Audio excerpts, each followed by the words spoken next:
Hello everyone, let's analyze. So today we're going to put the soup to work. Now remember, every time you see soup, which is short for supremum, you should think least upper bound. Because if you call it that, well then you're remembering precisely what the definition is. So today we're going to work out an example of how to work with the supremum. Our goal for today is to show that the least upper bound of the set of all real numbers whose cube is strictly less than 1 is 1. In order to do that, we'll need just a bit of machinery to make our task simpler. So let's begin with a few definitions that we'll need. A real function, f, with a domain on the real line, assigns each element in D to a real number.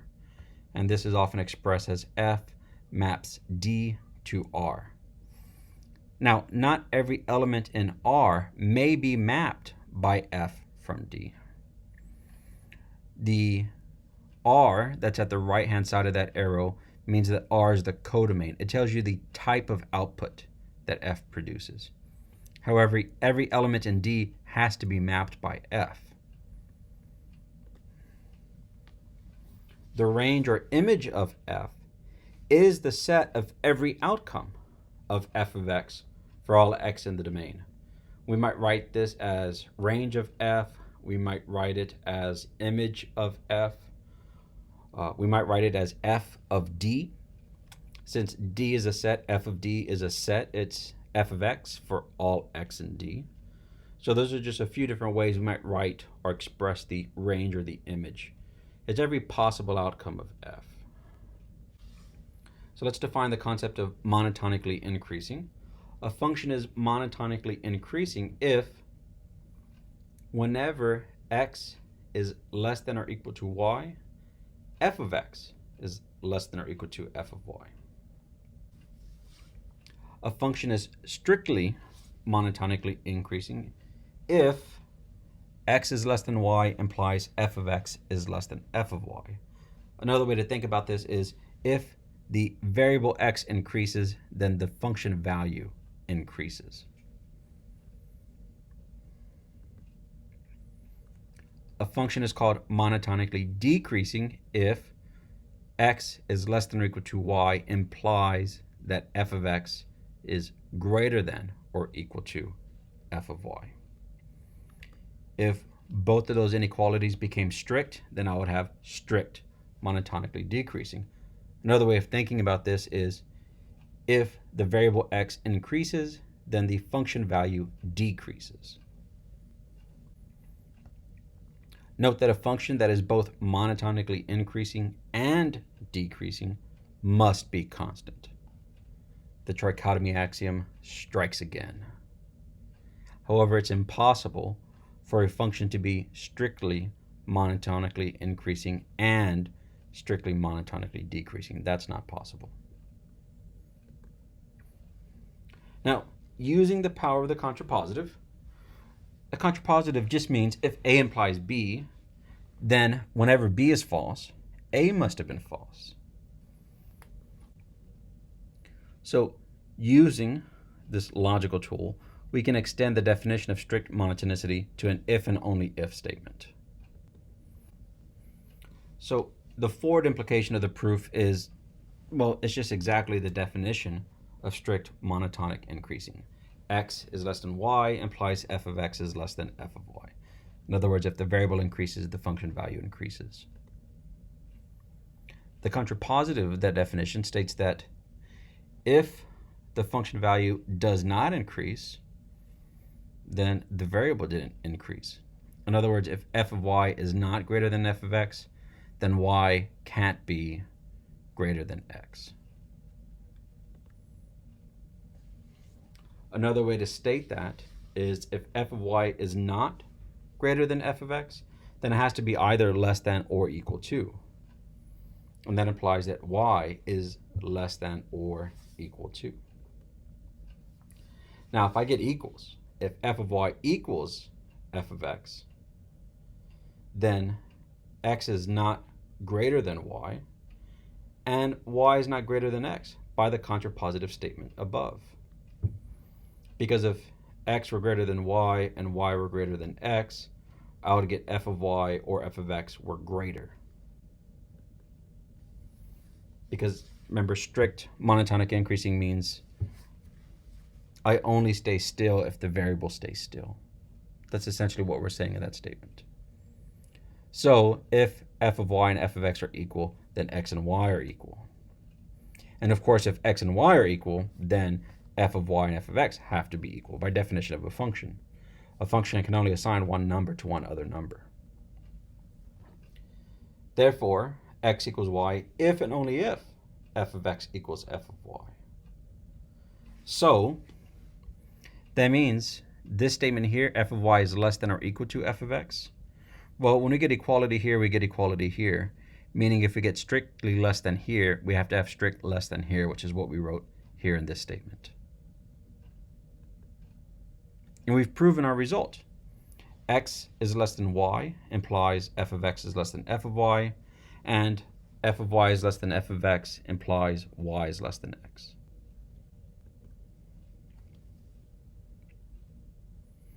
Another lemma. The function f of x equals x cubed is strictly monotonically increasing.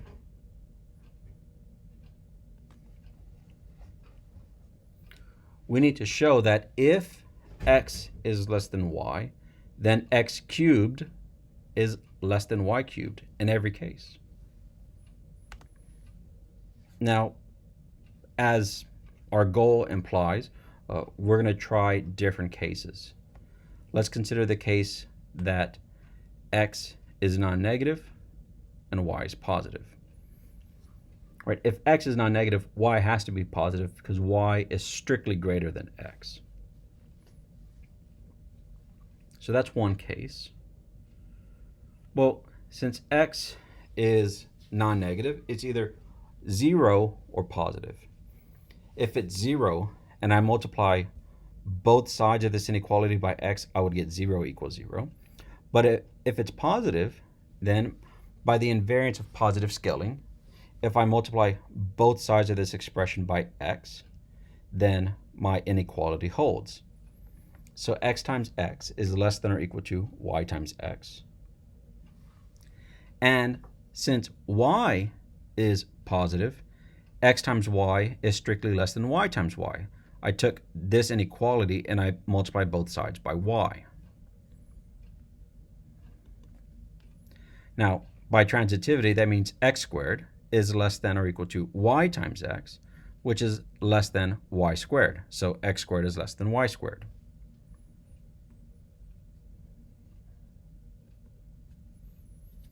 Now, I'm almost there. I need to show that x cubed is strictly less than y cubed. But again, by invariance under positive scaling,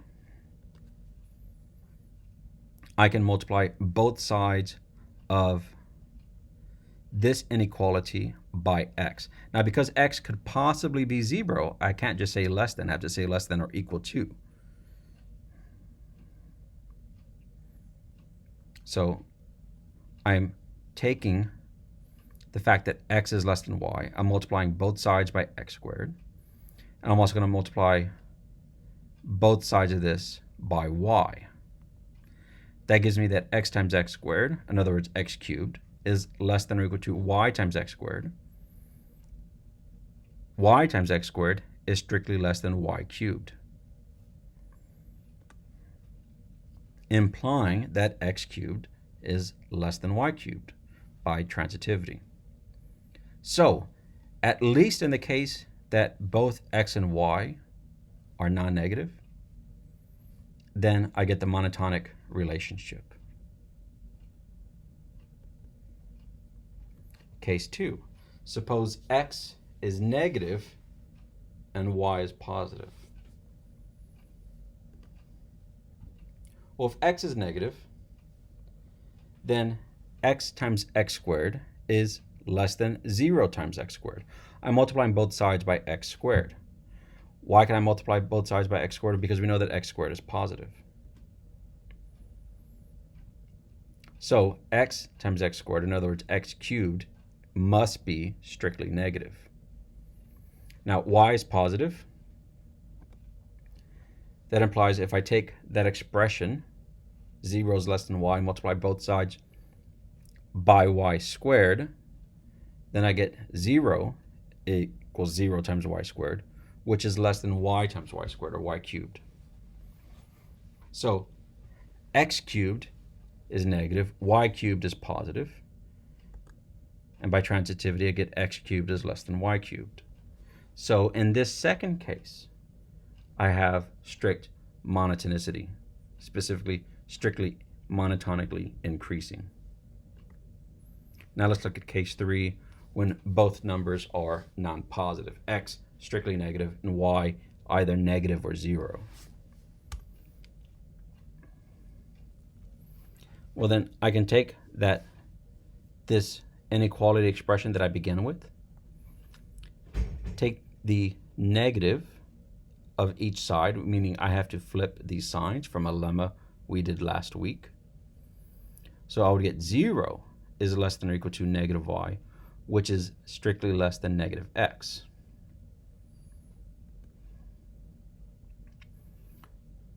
Then,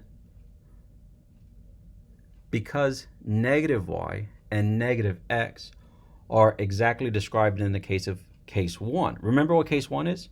Case 1 is when I had two numbers that were both greater than or equal to 0.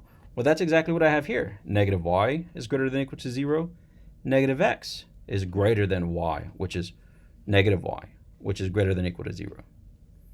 So by the reasoning in case 1, negative y cubed is less than negative x cubed. Now, since negative y is negative 1 times y from a lemma of last week, and negative 1 cubed equals negative 1, again from a lemma last week, I know that negative y cubed is negative y cubed. In other words, if I take the negative y and cube it, it's the same as cubing y and then taking a negative. So because these left-hand sides are equal and these right-hand sides are equal, my inequality remains. And by flipping the sign and either flipping the inequality or flipping the sides, I get x cubed is less than y cubed, right? That's lemma 6 of last week. So in every case, anytime that x is strictly less than y, x cubed is strictly less than y cubed. And we showed it for all three cases. Now, could we show that x raised to any odd power is strictly monotonically increasing using the same kind of reasoning? What if I had x to a even power? Just things to think about. Now to the main event. We're going to work out a supremum example. We're going to show that if I define the set S as every number whose cube is less than 1, then the supremum of that set, in other words, the least upper bound, is 1. Now, since x cubed is strictly monotonically increasing, from the monotonicity lemma, which allows us to extend that implication to an if and only if, we know that x is less than y if and only if x cubed is less than y cubed. Therefore, x cubed is less than 1 if and only if x is less than 1. You see, I took this statement here and I replaced y with 1 and used the fact that 1, being the multiplicative identity, times 1 is 1. So my set is equivalent to the set of all x strictly less than 1. And then this should be a proof you're familiar with because you did something similar last week in your homework by showing that the supremum of the open interval from 0 to 2 is 2. So it'll be a similar kind of proof. Now, we just showed that the definition of the set can be equivalently expressed as all numbers strictly less than 1, meaning 1 is strictly greater than all numbers in S. So therefore 1 satisfies the definition of an upper bound. But is it the least upper bound? to round out our proof, we need to show that any number less than 1, and hence in S, cannot be a greater bound of S. How are we going to do that? Well, suppose A is in S, meaning A is less than 1. Okay? The idea is that if I take the average of A and 1, I'll get something in between A and 1. And if it's in between A and 1, the average is less than 1, meaning in my set, but greater than A, meaning A is not an upper bound. So if A is less than 1, then I can add 1 to both sides, right? That's invariance under shift. I can scale both sides, multiply both sides by the reciprocal of 2. So that means A plus 1 over 2, which is the average of A and 1, is strictly less than 1. Therefore, that average, A plus 1 over 2, is in my set S. Furthermore, since A is less than 1, half of A is less than half of 1. Right? I just scaled both sides by the reciprocal of 2. Right? Now, how did I get from here to here? I just added to both sides half of A. Right? So I take my inequality, I add to both sides half of A and half of A. Right? Half of A plus half of A is A. Half of A plus half of 1 is that average of A and 1. So A plus 1 divided by 2 is greater than A. So A can't be an upper bound because there's an element in the set bigger than it. So for all A in my set, there's an element in the set greater than it. Therefore, no number in my set, in other words, no number less than 1, is an upper bound. So 1 is an upper bound. No number less than it is an upper bound. Every number greater than it is an upper bound, because if you're greater than 1 and 1 is greater than all elements in the set, right, then you're an upper bound. But 1 is the least upper bound. And we've proven our result. That's it for today.